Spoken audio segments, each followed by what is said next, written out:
Mateus capítulo 12, verso 1. Por aquele tempo, num sábado, Jesus passou pelas searas, pelo campo. Estando os seus discípulos com fome, começaram a colher espigas e a comer. Os fariseus, vendo isso, disseram a Jesus: olhe, os seus discípulos estão fazendo o que não é lícito fazer num sábado. Mas Jesus lhes disse: vocês não leram o que Davi fez quando ele e os seus companheiros tiveram fome? Como entrou na casa de Deus, aqui é o tabernáculo, entrou na casa de Deus e comeram os pães da proposição. 12 pães eram colocados dentro do tabernáculo sobre uma mesa e representavam as 12 tribos de Israel. Davi estava com fome, seus soldados também, alguns dias sem comer, e chegaram lá no tabernáculo, pediram para os sacerdotes: vocês têm alguma coisa para nós? E os sacerdotes disseram: não temos nada. Mas tem 12 pães lá, pães sagrados, consagrados. E aí Davi conseguiu comer aqueles pães lá. Então, como entrou na casa de Deus, comeram os pães da proposição, os quais não era lícito comer, nem a ele, nem aos que estavam com ele, mas exclusivamente aos sacerdotes. Ou vocês não leram na lei que, aos sábados, os sacerdotes no templo profanam o sábado e ficam sem culpa? Ou seja, Jesus está fazendo uma pergunta interessante. Ninguém pode trabalhar no sábado, mas o sacerdote trabalha. Ué, como é que o sacerdote trabalha no sábado e ele não comete pecado? É porque, teoricamente, o pensamento deles é: o templo não conta. Então ninguém pode trabalhar em lugar nenhum, mas no templo pode. Pois eu lhes digo que aqui está quem é maior do que o templo. Mas se vocês soubessem o que significa quero misericórdia e não sacrifício, não teriam condenado inocentes, porque o Filho do Homem é Senhor do sábado. Atente para: aqui está aquele que é maior do que o templo. Saltando agora para o verso 38. Então alguns escribas e fariseus disseram a Jesus: mestre, queremos ver algum sinal feito pelo Senhor. Mas ele respondeu: uma geração perversa e adúltera pede um sinal, mas nenhum sinal lhe será dado senão o do profeta Jonas. Porque assim como Jonas esteve 3 dias e 3 noites no ventre do grande peixe, assim o Filho do Homem estará 3 dias e 3 noites no coração da terra. Ele falava do seu sepultamento. Ninivitas se levantarão no juízo com esta geração e a condenarão, porque se arrependeram com a pregação de Jonas. E aqui está quem é maior do que Jonas. A rainha do sul se levantará no juízo com esta geração e a condenará, porque veio dos confins da terra para ouvir a sabedoria de Salomão. E aqui está quem é maior do que Salomão. É interessante que por 3 vezes Jesus usa essa expressão: aqui está quem é maior do que o templo, maior do que Jonas, maior do que Salomão. Jesus está discutindo com os religiosos dos seus dias. A primeira discussão tem a ver com o sábado. Os discípulos com fome passam por um campo, os grãos de cevada provavelmente, ou quem sabe de trigo, estavam maduros, e eles vão passando a mão nas espigas e comendo. É uma coisa meio estranha, né? A gente está acostumado a moer, fazer pão, mas na hora da fome vai do jeito que está. Então os discípulos de Jesus começam a colher num sábado. E são criticados como se isso fosse um pecado. Jesus então entra numa argumentação dizendo: olha, é fome. Quando a gente está com fome, a gente come, não é problema. Mas o problema aí é porque eles são discípulos de Jesus. Os teus discípulos estão pecando. Então a culpa é tua, porque você não ensina eles direito. Vocês estão entendendo? O que os fariseus estão dizendo: olha, os teus discípulos estão fazendo algo contrário à lei. A culpa é sua, porque você é o mestre deles. E aí Jesus tem a sua frase: O Filho do Homem é Senhor do sábado. Ou seja, ele está dizendo assim, eu não estou subordinado ao Shabá, ao descanso, porque eu sou maior do que o Shabá. É por isso que a gente fala que o nosso descanso está no Senhor. Para nós não existe dia santo para descansar. Para nós existe um lugar santo para descansar. E como diz a música, este lugar é o Senhor. Então o lugar do nosso descanso é Jesus. Não existe dia santo para nós, existe um descanso santo que é em Jesus Cristo. Ele está dizendo então para os seus opositores que ele é maior do que o sábado. Então ele não interpreta a lei como eles, ele não vai se submeter aos costumes deles. Jesus está dizendo, eu faço as coisas do meu jeito, eu e meus discípulos temos a nossa maneira de ser, a nossa maneira de agir. E usa até os argumentos dele. Davi comeu pão lá, e é um pão santo que ninguém podia comer, mas comeu porque estava com fome. Então a fome justifica essa prática que eles estão fazendo. É uma ideia de confrontação? Não necessariamente. Jesus não estava pirraçando a lei do sábado. Jesus só estava dizendo que há coisas mais importantes do que a lei do sábado. A fome, por exemplo. A necessidade premente é mais importante que a lei do sábado. Então Jesus está colocando as coisas numa hierarquia. E quando ele diz que ele é maior do que o templo, que ele é maior do que o sábado, a gente precisa aprender essa nova hierarquia. Porque durante séculos, o antigo Israel viveu em função do templo e priorizando a adoração no dia do sábado. Quando eu era muito jovem, final dos anos 90, a gente começava, muito jovem não, relativamente jovem, a gente já começava a discutir sobre isso. A nossa confissão de fé dos batistas diz que o domingo é dia santo. Se você ler a confissão de fé das igrejas batistas, você vai ler lá, que é do século XIX, e algumas confissões de fé são do século XX, do começo do século XX, vão dizer que a gente deve se abster de trabalho no dia santo para nós, que é o domingo. Isso está escrito, mas a gente já não pratica há muito tempo. Por quê? Porque desde que o mundo deixou o ambiente rural e passou para o ambiente urbano, não tem mais um dia que a cidade para. Eu sou paulistano. A cidade que nem dorme. São Paulo que amanhece trabalhando, que anoitece trabalhando. São Paulo que não pode adormecer. Porque durante a noite paulista está pensando nas coisas que de dia vai fazer. Era isso que eu ouvia. E é a vida na minha cidade assim. Ela não para. Brasília não para. De madrugada tem os caras. Tem os caras fazendo uns esquemas aí também. Então é assim, o mundo urbano não para. Farmácia não fecha, padeiro está trabalhando de madrugada, não é não? Então não existe mais dia santo para nós. O mundo urbano não comporta dia santo, dia em que a gente vai se abster de trabalhar.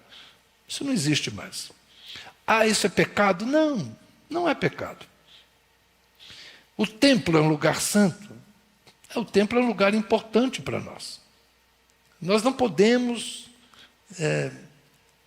desprezar o valor desse espaço para nós. É a nossa casa comum. É o lugar que é nosso. É casa de Deus? É nossa casa. E é nessa casa que a gente cultua juntos ao nosso Deus. Não é exatamente um templo para Deus. É um templo para que nós nos reunamos na presença de Deus. Ora, caberíamos todos nós na casa de alguém aqui com conforto? Provavelmente não. Talvez no quintal de uma casa grande lá do Parque Way a gente coubesse. Mas com o friozinho que vai fazer daqui a pouco, nenhum de nós estaria confortável. Então nós precisamos de um espaço como esse que nos é comum. E aqui a gente tem o conforto que nos é adequado. Então essa casa não é feita para Deus, ela é feita para nós. Tudo bem? É um lugar sagrado? Para nós é. A gente tem respeito nesse lugar. A gente respeita esse lugar. Por quê? É um lugar de reverência. Deve ser assim. Assim como a gente respeita a casa de uma outra pessoa quando a gente vai lá. Tem gente que vai entrar na casa de alguém e tira o sapato. Não, não precisa tirar o sapato, a casa nem está tão limpa, não repara. Mas a gente se adequa à casa em que a gente entra, não é verdade? A gente respeita a casa em que estamos. Essa é uma casa que é de todos nós. Então é lógico que o nosso comportamento aqui não é como se eu estivesse lá na minha casa, no meu espaço privado. Eu estou aqui num espaço que é coletivo. Mas quem mora num prédio de apartamento aprendeu a diferenciar o da porta para dentro, da área comum e da rua. Não é? A rua é pública. Mas o condomínio é de todos. E o apartamento é só meu. Eu posso fazer qualquer coisa no meu apartamento? Depende do vizinho de baixo. E do vizinho de cima. Mas vocês já entenderam, tá? Então nós não temos um lugar santo. Mas nós temos um lugar comum em que nós nos reunimos. Nós temos que superar essa crença do lugar santo e do dia santo. E não foi difícil desconstruir isso ao longo dos últimos 20 anos. Nós, pastores, fomos desconstruindo isso. A sua casa também é um lugar santo. O seu quarto é um lugar santo. Sua cozinha é um lugar santo. O seu carro é um lugar santo. A gente fala isso. Mas será que a gente consegue pôr isso em prática? Desconstruir o templo como um lugar santo é fácil. Mas transformar todo lugar em que estivermos num lugar santo é muito complicado. Vocês entendem? Então, todo o processo de desconstrução, derrubar é fácil. Reconstruir é que é encrenca. Então, há muito tempo atrás, nós começamos com esse processo de desconstrução do templo como lugar santo. E gradualmente tentando incutir esta compreensão que o lugar santo é o Senhor. E nós estamos na presença do Senhor em qualquer lugar que estivermos. Então, se eu estiver lá no meu quarto, sozinho, orando, o Senhor está comigo. Se eu estiver lá pilotando o meu fogão e mexendo ali a panela, o Senhor está comigo. Se eu estiver, não vou nem falar num tanque batendo roupa, porque isso não existe mais. Mas se eu estiver lá contemplando a máquina de lavar, dar voltas assim, e eu dizendo, Senhor, glória a Deus, obrigado por essa máquina maravilhosa, Senhor, não é? Como é bom, né? Alguém aqui ainda lava a roupa? Mentira, você bota a roupa na máquina, né? Fala a verdade. Então, assim, todo lugar da sua casa é santo, até a sua lavanderia. A gente precisa compreender essas coisas. Nosso lugar de trabalho é lugar santo. É fácil praticar isso? Nem tanto. Eu posso ir num estádio de futebol? Posso. Posso assistir o jogo do meu time? Posso. Posso ir lá assistir o jogo do outro time para ficar secando ele? Posso. Agora, eu sou santo lá. Tem coisas que eu não vou fazer como a massa vai fazer. Eu posso ir no cinema? Posso. Mas que tipo de filme eu vou ver? Vocês entendem? Então, não é o lugar, sou eu que leva a minha santidade a qualquer lugar. É você que leva a sua santidade a qualquer lugar. Qual é o dia santo? É o domingo. Não, domingo é dia de igreja. Não, todo dia é dia do Senhor. A gente fala com Deus todo dia, a gente está na presença de Deus todo dia. Tá bem? Maior é Jesus. Ele é maior que o sábado, ele é maior que o templo. Nós temos Jesus. Quem tem Jesus, tem tudo. Quem não tem, não tem nada. Quem acha que o templo é um lugar santo e não tem Jesus, não tem nada. Quem acha que o dia santo é domingo, mas ele não tem Jesus, ele não tem nada. Ou aqueles que acham que o dia santo é o sábado, mas ele não tem Jesus, ele não tem nada. O islâmico diz que é sexta-feira. Olha como o mundo é estranho, né? O islâmico diz que é sexta-feira é o dia santo. O judeu diz que é o sábado. O cristão diz que é o domingo. Está vendo? E para mim o dia santo é segunda. Para os pastores o dia santo é segunda. Pastor folga, muitos pastores folgam de segunda, né? Eu não. Eu sou folgado todos os dias, graças a Deus. Para mim não tem dia santo. Todo dia é dia santo. Todo dia eu estou de folga. É uma benção. Porque eu não trabalho, né? O que eu faço não é trabalho. O que eu faço é vocação. Eu faço todo dia. Vocês entendem?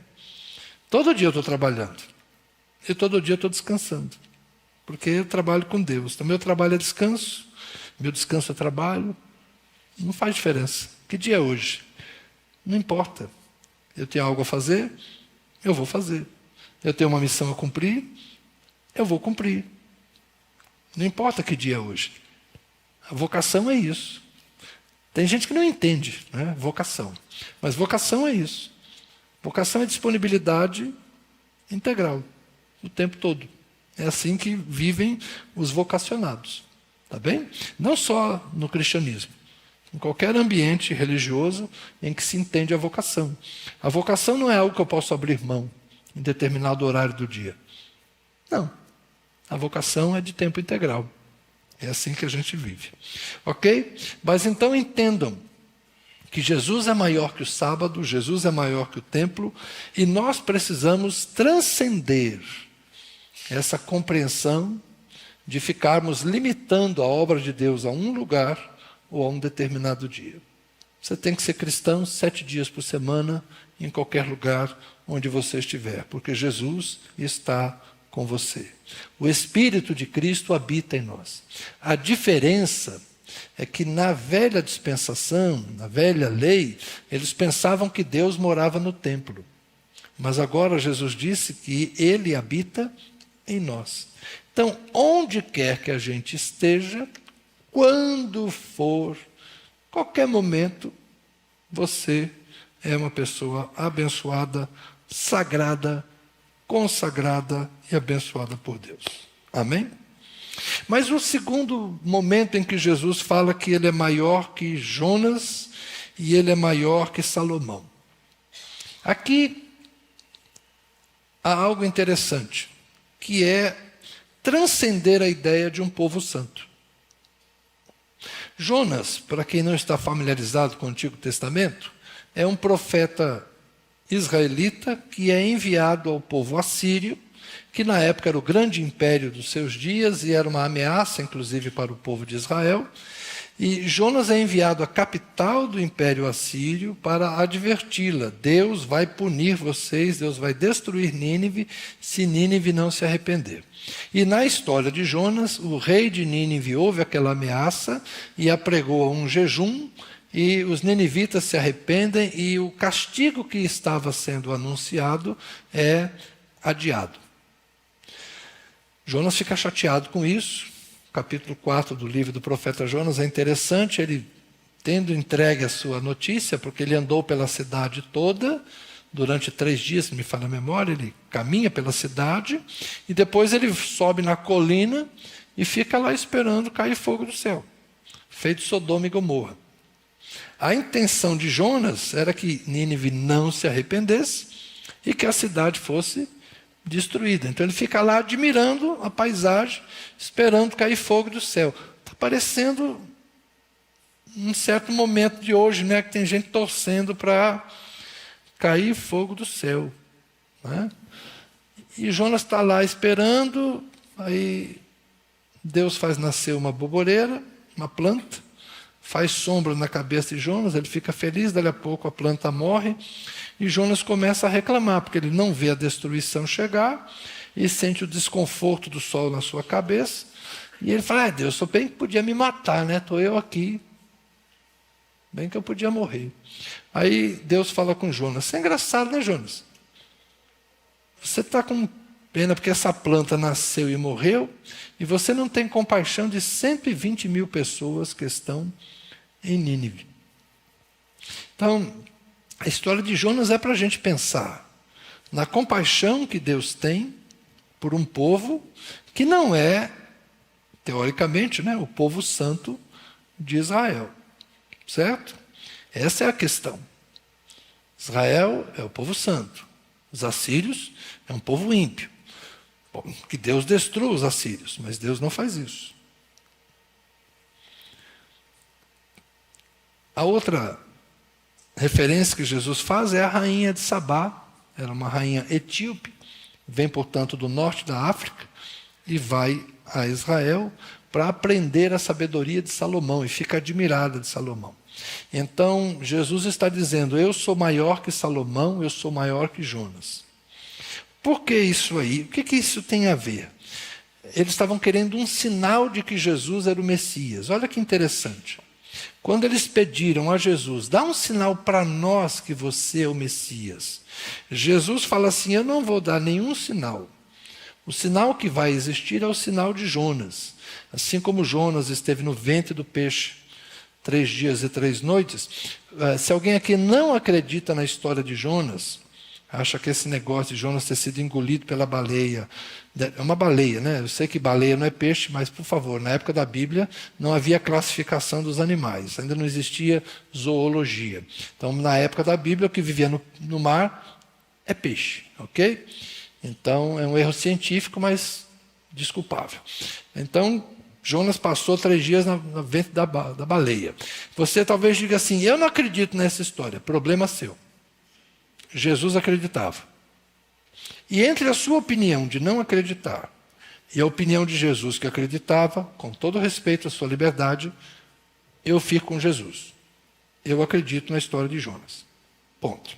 Bom, então Jesus diz para eles, assim como Jonas esteve pé na cova, esteve lá na sepultura, no porão do oceano, assim o Filho do Homem vai ser sepultado e quando ele se levantar, esse será o sinal. Então Jesus está dizendo para os judeus dos seus dias que a sua ressurreição seria o sinal. Se eles crescem, muito que bem. Se não crescem, problema deles. A oportunidade deles era crer na ressurreição. Vocês querem um sinal? O sinal será a minha ressurreição. Se vocês quiserem, creio. Aqui está alguém que é maior que Jonas, aqui está alguém que é maior do que a rainha do que Salomão. Agora é interessante a gente pensar que na ressurreição de Jesus, quem foram as primeiras pessoas que viram Jesus? Aliás, quem viu a ressurreição? Quem vocês acham que viu a ressurreição? As mulheres não. Quando elas chegaram lá, a pedra já estava rolada. Vocês sabem quem viu a ressurreição? Os romanos. Os soldados que estavam lá. Não é irônico que a ressurreição aconteceu aos olhos de gentios? Eles não eram muito bons, né? Porque foram comprados depois para dizer que os discípulos de Jesus vieram lá e roubaram o corpo. Mas a ressurreição, ela é recebida, inclusive, depois com a proclamação do Evangelho aos gentios. Cornélio se converte, Atos capítulo 10.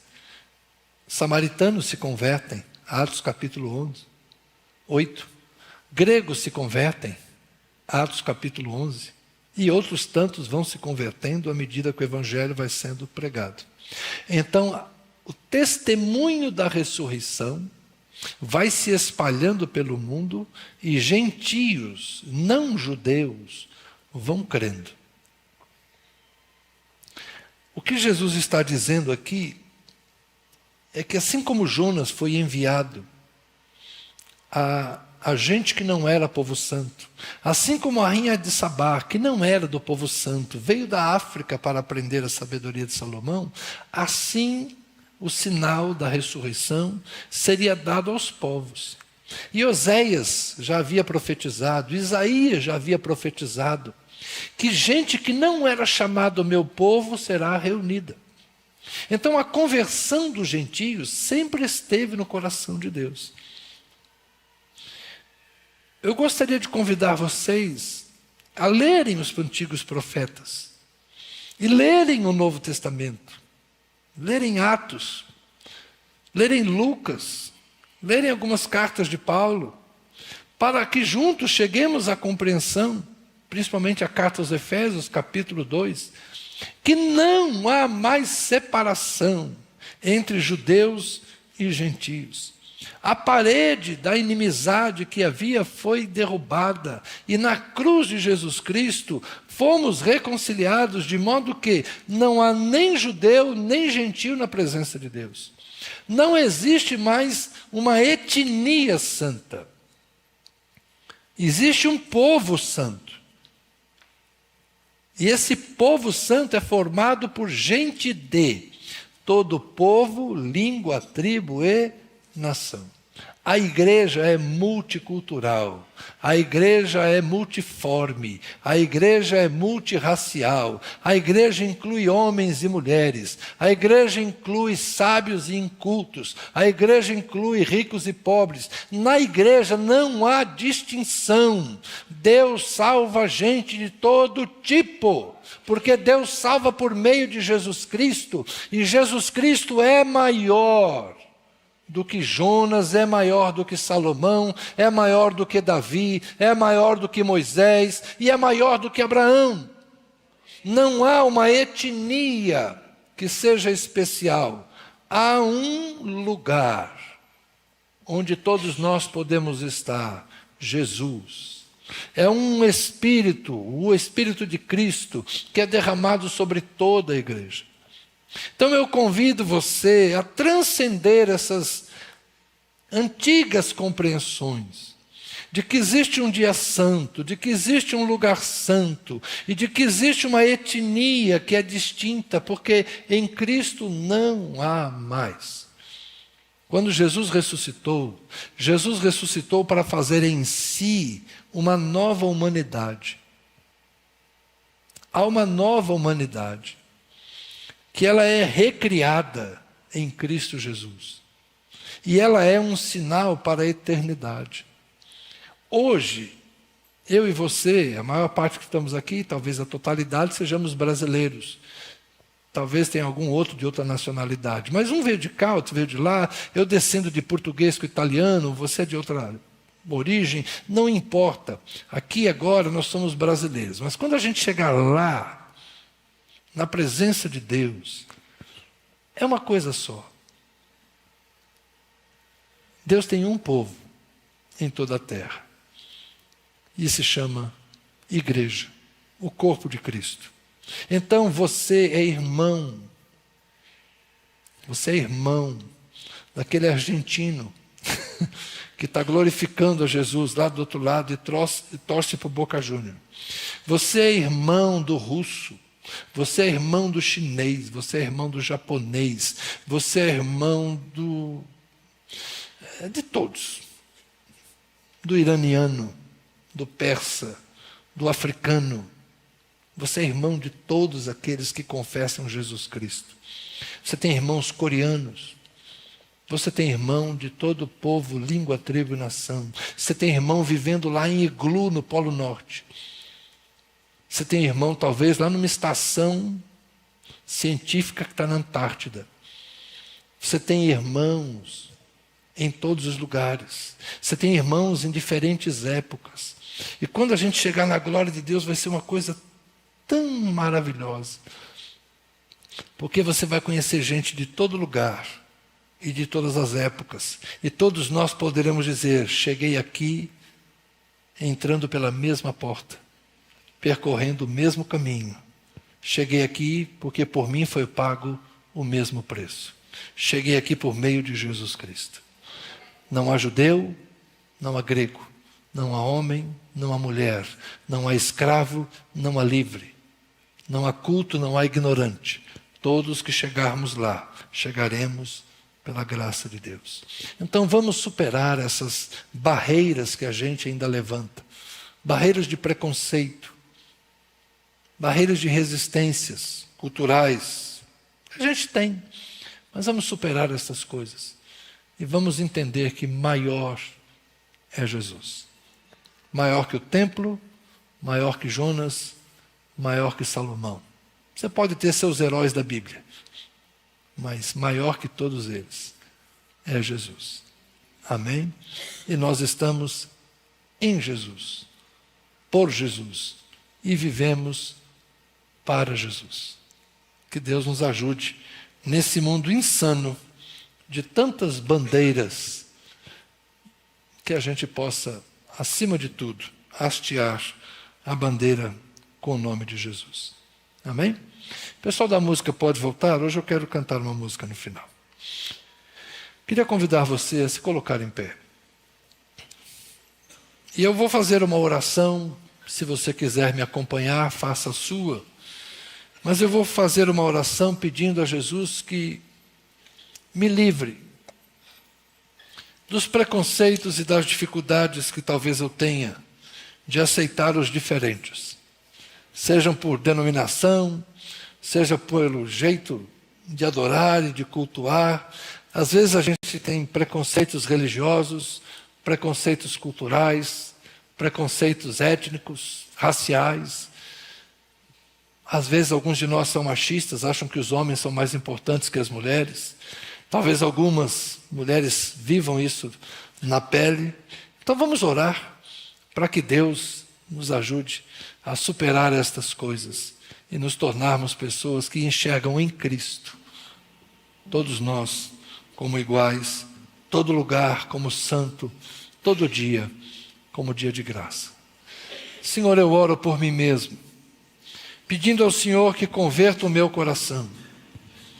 Converta o meu coração a um evangelho que reflita a graça de Deus revelada em Jesus Cristo. Converta o meu coração, Senhor, a um evangelho que acolhe fé, amor, esperança, não somente para mim, mas para todos aqueles a quem Deus ama.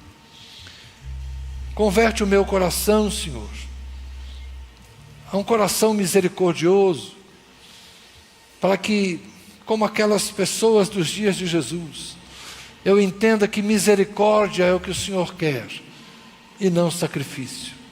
Para que nós abandonemos esta compreensão, Senhor, de que temos que fazer algo para sermos aceitos, ou que os outros precisam fazer algo para serem aceitos, mas que nós compreendamos que assim como por graça, por bondade, o Senhor recebeu a mim e a meus irmãos que aqui estão, que nós entendamos que por graça e por bondade o Senhor pode receber a outros, e que o nosso coração seja misericordioso, amoroso, Senhor, porque é isso que o Senhor quer ver em nós. Um coração que ama, um coração que perdoa, um coração que acolhe, um coração que compreende, mãos estendidas, joelhos dobrados. Que o Senhor nos torne sensíveis ao Teu Espírito Santo, Senhor, para discernirmos que nós somos o corpo vivo de Cristo, nós como totalidade, nós como fraternidade da fé. Em nós habita o mesmo Espírito, Senhor. Nós não somos melhores do que os outros, nos quais o Teu Espírito também habita. Que nós não nos arvoremos, Senhor, nos achando superiores, mas que nós nos humilhemos diante do Deus que com graça e com bondade nos amou. E entendamos que o Senhor também com graça e com bondade quer salvar a muita gente. Que nós possamos acolher aqueles a quem o Senhor quer salvar. Que nós também amemos aqueles a quem o Senhor ama. E que nós nos enxerguemos como parte de um todo, que é muito maior do que a nossa vaidade, que o nosso orgulho, mas que nós somos apenas parte do corpo de Cristo. Tudo em todos nós. Nosso Deus e Pai, Pai de todos. E que nós tenhamos esta comunhão em amor. Amém. Amém.